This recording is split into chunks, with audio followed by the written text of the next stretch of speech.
ఒరే వీరరాఘవరెడ్డి, నీ ఇంటికి వచ్చా, నీ నట్టింటికి వచ్చా, నీకు దమ్ముంటే నన్ను చంపరా, చంపు అన్నట్టు. పోనీ నీ ఊరి నడుబడ్డులో చూసుకుందామా? టైం నువ్వు చెప్పినా సరే, నన్ను చెప్పమన్నా సరే, ఎప్పుడైనా సరే, ఎక్కడైనా సరే చూసుకుందాం. ఒక్కడివే వస్తావో, ఒక్కొక్కడిని ఎంట పెట్టుకొని వస్తావో నీ ఇష్టం.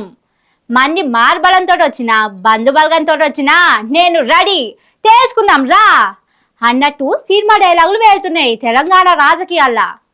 మొన్నటిదాకా ఆంధ్రాల రప్ప రప్ప డైలాగులు రాజకీయాల్లో నడుస్తే, ఇప్పుడు తెలంగాణలో తేల్చుకుందాం రా అనే డైలాగులు వెళ్తున్నాయి. చూడుర్రి ఎట్లున్నదో కథ. రైతులను రాజు తీరుగా చూసుకున్న సర్కారేదో తేల్చుకుందాం, చర్చలకు రాన్రి అని మొన్న రేవంత్ రెడ్డి సవాల్ ఇచ్చిండు కదా, ఆ ముచ్చట మళ్ళొక్కసారి ఇనుర్రి. ఎవరైనా సరే నేను సవాలు విసురుతున్నా, అది ఢిల్లీలో ఉండే మోడీ అయినా సరే, గల్లీలో ఉండే కేడీ అయినా సరే, చర్చ పెడతాం. పార్లమెంటులోనా, అసెంబ్లీలోనా, రైతు రాజ్యం ఎవరు తెచ్చిండ్రు, రైతులకు అండగా నిలబడ్డది ఎవరు, తేల్చుకుందాం రాండి చర్చలకు. కేసీఆర్ వస్తాడు, కేటీఆర్ వస్తాడు, కిషన్ రెడ్డి వస్తాడు, నరేంద్ర మోడీ వస్తాడు, కాంగ్రెస్ పార్టీ కార్యకర్తలను తీసుకొని నేను వస్తా అని సూటిగా సవాలు విసురుతున్న మిత్రులారా. చూసిండ్రా ఎంత పెద్ద సవాల్ ఇచ్చిండో? ఇంత ధైర్యంగా ఎందుకు చెప్తున్నాడంటే, పోయిన యాసంగి పంటలు అస్సలే ఎండిపోకుండా పుష్కలంగా నీళ్ళిచ్చిండు కదా, ఎండుతున్న పంటలను ఎడ్లకు గొడ్లకు మేపలేదు కదా, రైతులు తిప్పల వడి పండించిన వడ్లు ఐకేపీ సెంటర్లకు తెస్తే వచ్చినట్టే కొన్నారు కదా, వడ్ల రాసుల మీద రైతులు చచ్చిపోకుండా చేసిండ్రు కదా, చివరి వరి గింజ దాకా కొంటమని చెప్పినట్టే కొన్నారు కదా, పండిన ప్రతి కింటకు 500 బోనస్ వద్దన్నా ఇచ్చిండు కదా, రైతు బంధు పైసలు ఎగ్గొట్టకుండా ఎప్పటికప్పుడు వేసిండు కదా, ప్రతి రైతుకు రూపాయి బాకీ లేకుండా రుణమాఫీ చేసిండు కదా, తెలంగాణ రైతుల కాళ్లకు ముళ్ళు గుచ్చితే తన పంటితోటి తీసిండు కదా. అగో అందుకే ఈ సవాల్ ఇసిరినట్టున్నాడు సీఎం రేవంత్ రెడ్డి సారు. ఈ సవాలుకు మోడీ, కిషన్ రెడ్డిలు సప్పుడు చేయలేదు గాని మాజీ మంత్రి కేటీఆర్ రియాక్ట్ అయిండు. తెలంగాణలో ఏ పంటను అడిగినా, ఏ పైరుని అడిగినా, ఏ రైతుని అడిగినా, రైతు పక్కనే ఉండే ఎద్దును అడిగినా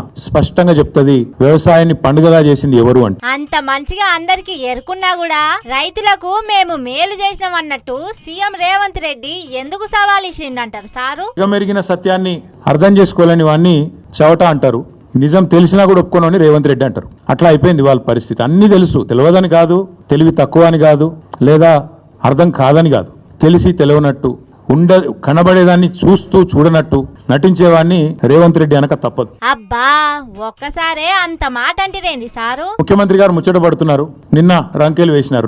రొటీన్ గా ఆయన పాపం సభ పెట్టినాడు అంటే 4 బూతులు, 5 ఛాలెంజ్లు, 6 తొడలుగొట్టే డైలాగులు, 2 గుడ్డలు ఊడదీస్తా అని 2 మళ్ళీ భాషణాలు, వాగ్భూషణాలు. ఈ టైప్ లో శరామామూలుగా గత 18 నెలలుగా టైంపాస్ కార్యక్రమం ఏదైతే నడుస్తుందో. అవును, సీఎం రేవంత్ రెడ్డి టీవీలో మాట్లాడుతుంటే ఛానల్ మార్చుతున్నారట, లేకుంటే టీవీ ముంగట ఉన్న పిల్లలను బయటికి పంపుతున్నామని జనాలు మాట్లాడుకుంటున్నారు. ముఖ్యమంత్రి ముచ్చట పడుతుండు కాబట్టి ఇప్పుడైనా, ఎప్పుడైనా, ఎక్కడైనా మేము రెడీ చర్చకు. నేను ముఖ్యమంత్రి గారు పేరు తీసుకొని మరీ పిలిచిండు. కేసీఆర్ వస్తాడా, కేటీఆర్ వస్తాడా రాండ్రి అన్నాడు. నీకు కేసీఆర్ అంత లేదు గాని మేము చాలు, నీకు వస్తాం, మీరు ఎక్కడ పెడతారో పెట్టండి, వస్తాం. చలో తేల్చుకుందాం రా అంటున్నారంటే గట్టి పట్టు మీదనే ఉన్నట్టున్నారు, వదిలిపెట్టేటట్టు లేరు కదా ఈ ముచ్చట్ను.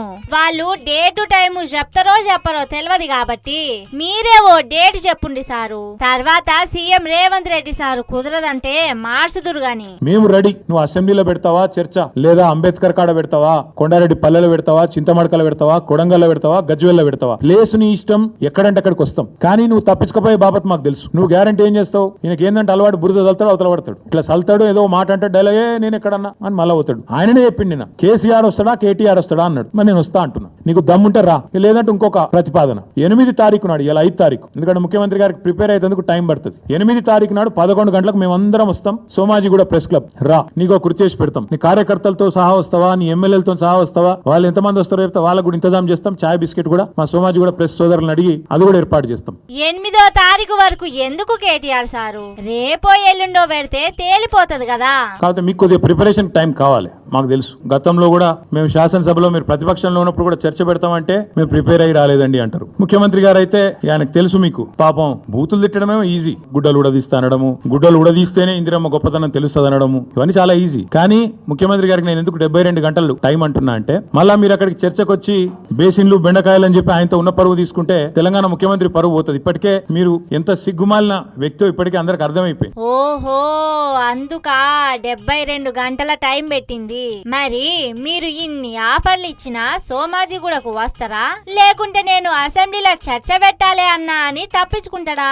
అసెంబ్లీలోనే చర్చ పెట్టి మధ్యలోనే మైకులు కట్ చేస్తారా, లేకుంటే రైతులకు చేసిన మేలు కాంగ్రెస్ తప్ప ఇంకెవ్వరు చేయలేదని మళ్ళీ స్టేజ్ ఎక్కి చెప్తాడా అనేది ముందు చూడాలి.